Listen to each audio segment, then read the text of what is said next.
Moja, mbili, tatu.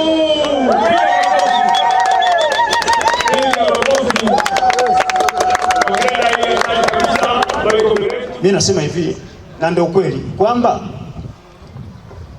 mpaka 2030 Mwenyezi Mungu atuendelee kutupa uhai na uzima. Wewe ndio mbunge wa jimbo la Moshi Vijijini. Na sio kwamba nasema kwa sababu gani? Si mbunge. Si ndio ambao yupo? Sasa chama, serikali wote tunaendelea kuwapa ushirikiano katika kipindi chenu cha uongozi mpaka 2030 tutakutana kule. Lakini kwa sasa mpaka 2030 ni kazi za maendeleo Moshi Vijijini, jimbo la Moshi Vijijini. Na wewe ndio mwakilishi wa wananchi. Wewe usio na wasiwasi. Mheshimiwa Enoch, kuwa na amani, fanya kazi zako vizuri za uwakilishi wa wananchi jimbo la Vunjo. Hakuna kitu kingine chochote mpaka 2030 unless Mwenyezi Mungu aamue vinginevyo, na tunamuomba mambo yasiyo mabaya hapa. Twende mpaka 2030. Wewe ndio mbunge wa jimbo la Vunjo. Hakuna unyonge, hakuna baridi, hakuna wasiwasi wowote. Twende tukafanye kazi. Mheshimiwa mwenyekiti wa halmashauri,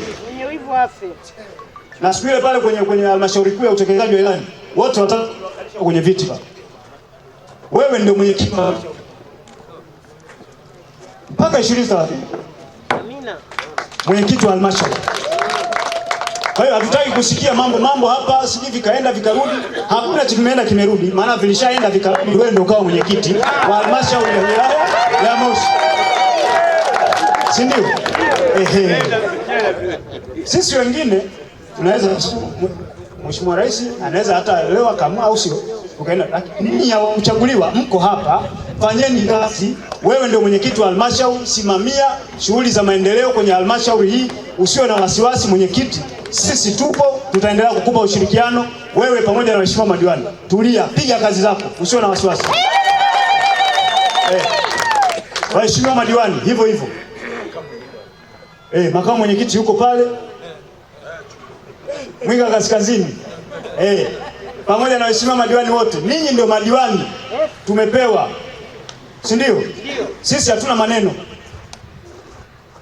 Mmeshapata udiwani, fanyeni kazi. Kule kwenye kata zetu, mimi nataka kuona shughuli za maendeleo zinachangamka kule. Fanyeni kazi, msiwe na wasiwasi. Ninyi ndio waheshimiwa madiwani. Wala msianze kuhangaika na mtu mwingine. Tulieni, pigeni kazi. Tumewapa watendaji kule kwenye kata, watendaji wa kata na wataalamu wengine wote pale. Fanyeni nao kazi kwa ushirikiano, kwa kuheshimiana. Wale ni wataalamu, watawaambia hiki inafanyika hivi, hiki inafanyika hivi. Nendeni nao vizuri, waongozeni. Nyie ndio wenye viti wa kamati za maendeleo za kata. Msio na wasiwasi. Pigeni kazi. Na mfanye kazi zenu, msifanye kazi za watu wengine. Na msitamani mambo ya watu wengine. Wewe si ndio uko hapo sasa, tulia. Sawa. Mimi mwambia ndio kwenu wa wilaya, najua. Kwa hiyo pigeni kazi, mheshimiwa diwani. Pambana pale kwenye kata yako. Shughuli za maendeleo pale. Unapambana na watu. Achana na mambo ya kwanza. Wewe ukipambana na watu, ukianza kupambana na watu kutengeneza vigenge si vitu gani? Unaacha kufanya shughuli za wananchi kule. Ikifika 2030 wananchi wanakuuliza utekelezaji wa shughuli za maendeleo. Wanakuuliza utekelezaji wa ahadi, utekelezaji wa ilani. Wewe muda wote unahangaika tu. Mambo gani namna gani bwana? Kazi na utu.